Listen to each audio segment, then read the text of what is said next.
Hello, welcome back to the channel, and this is a channel where we give you reviews, sometimes playthroughs, but we don't do unboxings. We generally like to talk a load of bollocks, tabletop gaming in general, and in this video we are going to be talking to you about our experience of the UK Games Expo 2024. We're going to tell you what we did there, then we'll come back and we'll tell you some things that we did like about the UK Games Expo, and then some things that we didn't like about the Games Expo, and then we're going to fuck off and do something else. So remember, if you're new here, then please consider subscribing to this channel with the like button and all that YouTube bullshit. See you after this.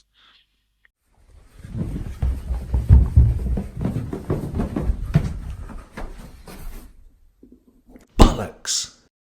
So we travelled up to Birmingham in my wife's motor. I don't drive, so I would have had to have cycled up there or taken the train, God forbid. We stayed at this place called the Gables Hotel. It was cheap as fucking chips, and there was a reason for that, because we were literally 3 centimetres away from both the airport and the main trunk road out of the Birmingham NEC, yeah? So sleep was a premium commodity for the 3 days that we were there, and we did start to feel it a little bit on the Sunday, right? If my mate Steve hadn't come with us, I would never have been able to find the fucking venue. It was like walking through a rabbit warren on LSD, but he knew where he was going, so we just followed him like a bunch of lemons, right? First thing we did is to mill around all of the different stalls that were available in the 2 halls, trying to avoid the acrid funk of BO emanating from people that had their asses hanging out, yeah? Found the Fighting Fantasy stall, had a chat with Jonathan Green, one of my favourite Fighting Fantasy authors, and I was a bit surprised to find that Ian Livingstone was there, because me being a complete and utter retard, I didn't read the what's on stuff on the UK Games Expo website, so I had no idea that he was there, yeah? It just so happened that he was reading Death Trap Dungeon when I turned up, so we had to go back the next day to have a chat with him, yeah? We did play a few games on day one, some good, some were completely like dog shit. Did play this game, I can't remember what the name of it was, but the geezer didn't want to be filmed, so we couldn't add it to the B-roll on this, and it was probably just as well, because it was fucking awful. We did arrange a meeting with Rob from Hatchet Games. We were a little bit late, so sorry about that, mate. We only got stuck in fucking Oxford, then we would have been on time. But he showed us around all of his stalls, showed us some games that he thought we'd like and some that he probably thought we wouldn't like. But I was more interested in Flav's Pac-Man suit, right? Yeah, so after day one we decided to go and get some grub, right? We ended up in TGI Fridays, which was a fucking nightmare. We ended up waiting 2.5 hours just to be seated. But when we did get served, yeah, the geezer did say that we didn't have to pay for the food, so we were 100 quid up on that one, yeah? Day 2, a little bit worse for wear after getting about 1 hour's sleep due to the noise of the traffic. Rob and Kylie from Hatchet Games said that we could play the new Cyclades Legendary Edition at their stall, so we went and played that for a couple of hours, and it's amazing really that a game has been top of our top 100 list for a number of years, they somehow have managed to make it even better than it already is, yeah? So I am salivating, waiting for that when it appears, probably around November, maybe a little bit later, because you know what Kickstarter is like, right? We went back to the Fighting Fantasy store. I realised a lifelong ambition of mine to shake hands with Ian Livingstone, the co-creator of the Fighting Fantasy gamebook series, and he did give me a little bit of shit, yeah? When he saw me, he said, what the hell are you doing here? We had a little chat, and he said, now is my opportunity to give you some stick, right? So it was nice that he was aware of what we are doing here and what our little niche is, right? Played several other games. We played a game based on pickleball, which was fine. I think the guy that made it thinks it's a little bit better than it actually is, yeah? But that was fine. And another standout moment was finding the finger golf stall stuck right in the corner, and we had a good laugh playing a 3-hole thing on that, yeah? So I think we're definitely going to be back in finger golf when it comes to Kickstarter or GameFound or whatever in July, because that does look like a decent game. It's funny actually, because only the day before I was talking to Steve how there hasn't been a decent golf game that manages to translate the sport onto your tabletop, whether it be in a board and card based format or whether it's like a dexterity game, yeah? Tabletop Golf Association fell short, and so did all the other golf games that are out there, yeah? But this one, fingers crossed, looks like the real deal. So what did we like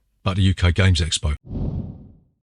So the first thing that we liked about this is that I didn't get my fucking head kicked in, yeah? All the people that came up and said hello were really, really nice to me, and I hope that I was nice to you. It is a little bit weird getting recognised in public, yeah? But it's just nice to know that people appreciate what you do here. You're basically doing this for nothing, innit you? And I suppose it just massages your ego a little bit so you carry on doing it, yeah? So thank you very much to every single one of you that had the courage to come up to me and say hello. It's much appreciated, yeah? So the second thing that we really liked about it is that the new Cyclades game took my breath away. It looked fantastic, played fantastic. They've dumped out all of the fiddly stuff that was included in the expansions, and they've managed to, I hate to say it, streamline it to the point where it flows better, right? So that is another highlight of the weekend, is getting to play that and just knowing that the new edition is actually going to be worth picking up. Yeah. And finally, it's meeting Ian Livingston. Yeah, it's been a lifelong ambition. Every time been an opportunity to go and have a chat with a geezer, I've been working or something else has happened. I've been able to go to the Fighting Fantasy Fests, but it was a nice surprise seeing Mr. Livingston there, getting him to sign Shadow of the Giants hardback and having a little bit of banter, which was nice, right? Didn't we like about the UK Games Expo? So the first thing we didn't like about it is the astronomical cost of shit to buy in the venue, yeah? I know that you've got to expect this in this day and age, that you're going to be shafted, but fucking hell. £5.75 for a fucking egg, mayonnaise and cress sandwich? You could shove that up your fucking arsehole. It was absolutely disgusting, yeah? So what we ended up doing, we found a little petrol station that was like a mile down the road.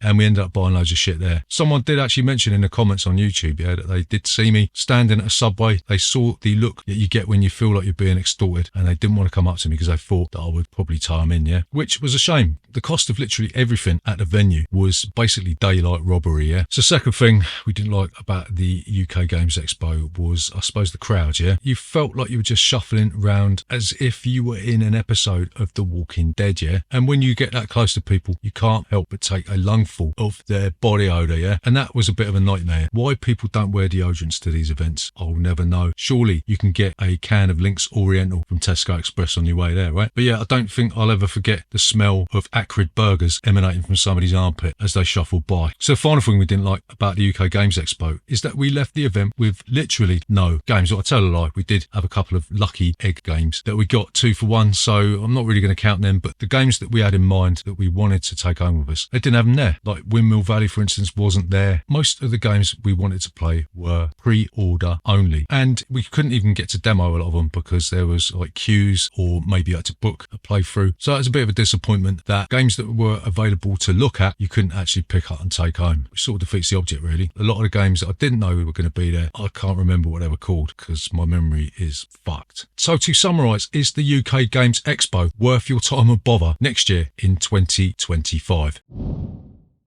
So we're going to say, yes, absolutely. This was our first convention of this type, and we had an absolute fucking blast, yeah. The people there were fantastic. The games publishers went out of their way to accommodate us and were actually quite funny. There was never a dull moment. There was always something to do there. And I suppose, you know, it costs a lot of money to go there, doesn't it? You've got to get up there, you've got to get in, and you've got to survive when you're in there, and that costs a lot of money. But if you love games as much as I do, then it's a sacrifice that I am willing to make, yeah. Next year, I said to my wife, I'm going to buy a small fridge, take it with us, stick it in the hotel and stock it full of cheap shit rather than paying £8.90 for a fucking Subway. All in all, it's an essential weekend if you are into board games, and I think we'll probably end up going back next year, right? So there you go. That is BoardGameBollocks versus the UK Games Expo. Remember, if you are new here, please consider subscribing to this channel with the like button and all that YouTube bullshit.